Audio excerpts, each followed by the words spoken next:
It's not just drinking that I gotta stop though, Nico. I had an individual tell me that once, that it wasn't just drinking, that they needed to stop doing drugs as well. I had another individual come to me and say, it's not just drinking, Nico. I also need to stop gambling. I had another individual come and tell me, it's not just drinking, Nico. I gotta stop watching porn. It's ruining my relationship. I say that because a lot of people are looking to stop drinking and stop using drugs. A lot of people are looking to stop drinking and stop doing something else. Which one is the biggest domino? You guys ever play dominoes as a kid? Line them up and then watch them all fall? It just took that one domino to lay the other ones down.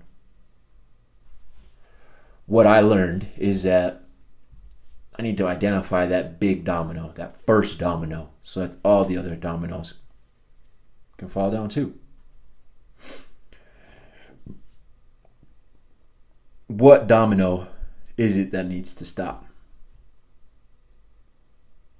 Because a lot of times people come to me telling me, hey, I need to stop. And I can deliver that for them. I can teach them how to stop. But what they really need is how to heal.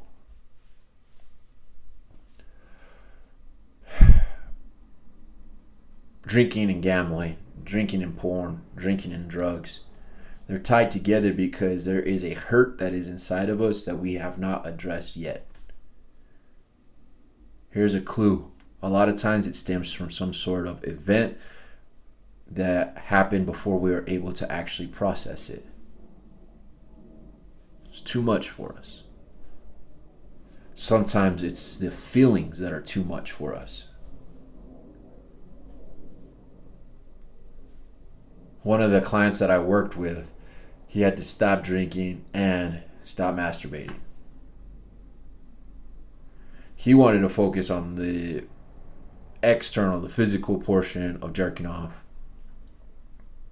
I told him, hey, we need to address your drinking, because if we could address your drinking, then you can start to control your thinking a little bit differently. Your thinking is what causes your feelings cause your actions. So if you want that action to stop, then you need to address the feeling that is causing that action to be created. If we want to stop the feeling, then you got to correct the thinking. So if you think that you have so many problems and it's just not doable, join the club. I was there. I was a drug addict and an alcoholic.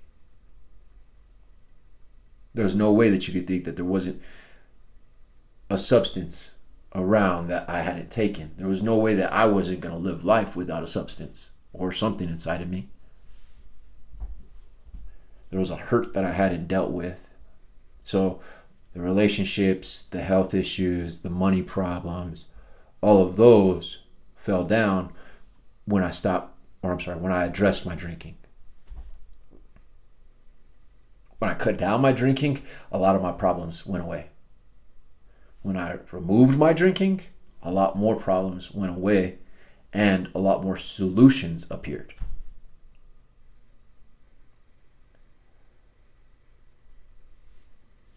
Again, I'm not a clinician, but from what I hear is that they're called poly issues, meaning that there's more than just one that needs to be addressed, right? Individual A smokes weed, smokes nicotine, drinks, and does methamphetamine. They consider that a poly-use individual. Some people are going to say, oh, well, he needs to stop doing the meth. Some people are going to say, oh, he needs to stop drinking, and everything else goes away. Great. I believe willpower will allow that individual to stop some of those things, but that willpower will only last so long.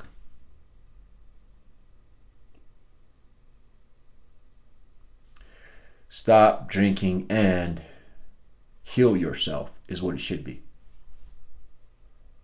Stop drinking and address the issues that led to your drinking. We try to tackle too many problems all at once. We run into an issue because they're too large. I've done that too. I cut off everything. All drugs, all vices, everything. It only lasted a week though. I was right back a week later because my pride was like, oh, you did it. Good job. So you don't got a problem. My ego got in the way to acknowledge that I was still hurt inside. Because after that week, right back to what I was doing. Using, drinking, covering, masking, escaping. We must address the and. It's not stop drinking and stop doing drugs. Stop drinking and stop smoking. It's not that. It's stop drinking and heal yourself. Stop drinking and take accountability for where you're at in life. And if you don't like it, change it. Stop drinking and do better today.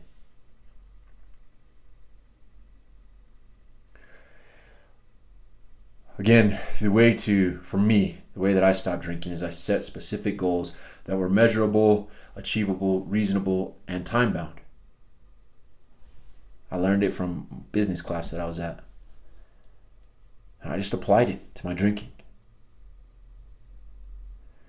If you're looking for more help on how to do it yourself, I have resources at my website, nohalonm.com. But I truly believe that you can stop drinking if you make the decision to, and then you heal yourself. You'll start to identify that you really aren't an angel. You really do have some flaws, and you begin to accept them, work on them. When we're drinking, we're covering them. We ignore them. I really want to see you succeed. I really want to see you thrive. No more just surviving like a child with a bottle. Put your 10 toes down, stand up, smile, put your chest out. Say, I choose to heal myself. I choose to heal myself. And then start that pursuit. Because once you make that decision and you start that pursuit, things begin to line up for you. It's a beautiful thing. This path of self-recovery. I invite you to join. I'd love to guide you. If you have questions, concerns, shoot me an email, please. I'd love to talk about a topic maybe that you need some help with. Again, you aren't created to be an angel. You were created to do better today.